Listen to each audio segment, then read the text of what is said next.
Assalamualaikum warahmatullahi wabarakatuh. Bahwa pada hari ini kita akan melanjutkan materi tentang statistik ya.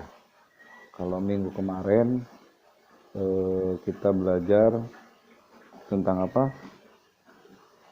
Namanya istilah-istilah yang ada di data berkelompok ya.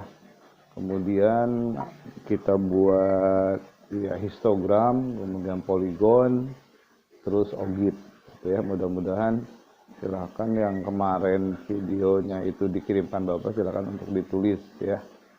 Dan kemudian untuk hari ini kita akan melanjutkan tentang ini nih ya, ukuran pemusatan ya, ukuran pemusatan dan penyebaran data gitu ya.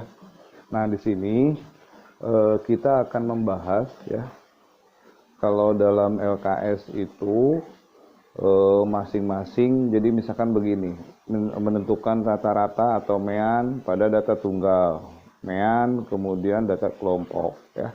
Nah, kalau Bapak menerangkannya itu ya, khusus data tunggal dulu ya, semuanya ya. Jadi misalkan ada di sini ukuran pemusatan dan penyebaran data tunggal ya. Jadi dibahas data tunggal dulu ya, supaya tidak pebaliut gitu. Nah, kemudian ini ada ukuran pemusatan. Jadi ada mean atau rata-rata. Yang ini pernah belajar di SMP ya. Kemudian median. Dan median itu apa? Nilai yang ada di tengah dalam suatu data, di mana datanya itu harus diurutkan dari yang terkecil yang terbesar gitu ya. Kemudian modus itu adalah nilai yang sering muncul pada data tersebut.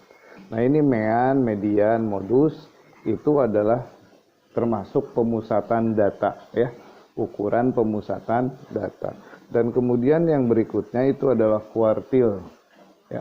Kuartil, kemudian desil, kemudian persentil ya. Nah, ini baru yang tiga ini ya, yang termasuk penyebaran data. Atau ada yang satu lagi sebetulnya, ini adalah jangkauan ya. Kemarin kan udah dipelajari bahwa jangkauan suatu data itu adalah selisih antara data yang terbesar dikurangi dengan data yang terkecil.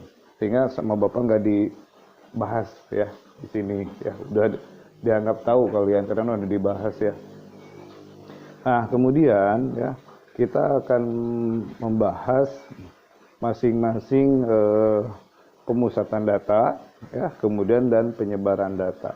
Jadi yang pertama misalkan di sini ya, yang dinamakan misalkan yang pertama itu adalah satu rata-rata atau mean ya. Rata-rata atau mean ya. Ya. Jadi misalkan ada suatu data ya, data misalkan data ada X1 terus X2, X3 dan seterusnya ya. Maka ini rata-ratanya misalkan XN misalkan ya. Itu rata-ratanya atau meannya itu adalah X1 tambah X2 ditambah X3 ditambah XN misalkan gitu ya, ditambah XN ya. Nah, dibagi, nah ini jumlah daripada data itu banyaknya data itu berapa? Itu adalah N gitu ya. Jadi si N ini adalah banyaknya data gitu.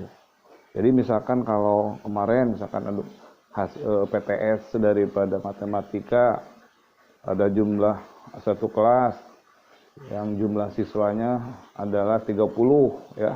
Dari 30 itu dijumlahkan nilai-nilainya ya. Kemudian dibagi 30, maka akan menghasilkan mean atau rata-rata. Nah, itu yang dinamakan dengan rata-rata atau mean gitu ya. Nah, kemudian yang berikutnya yang kedua ya, itu adalah median. Median boleh ME itu ya. Nah, ini kalau median itu adalah nilai tengah ya, dari dari suatu data ya, dari suatu data ya. Nah, nilai tengah ini, nah di sini datanya harus diurutkan ya, diurutkan dari yang terkecil ke terbesar itu ya. Itu adalah median. Nah, kemudian yang berikutnya adalah modus ya. Nah, ini MO modus itu ya. Kamu juga udah dipelajari di SMP, itu adalah nilai yang sering muncul ya. Nilai yang sering muncul. Nah, itu ya. Nah, itu merupakan pemusatan data ya, rata-rata, kemudian median, kemudian modus ya. Seperti itu ya, mudah-mudahan lah ini pasti bisa ya kalian, karena di SMP itu sudah udah dipelajari gitu ya. Nah, kemudian ya untuk selanjutnya ya, kita akan membahas tentang kuartil ya. Tapi sebelumnya nanti ya videonya di-cut dulu supaya tidak terlalu loading nanti kalau dikirim.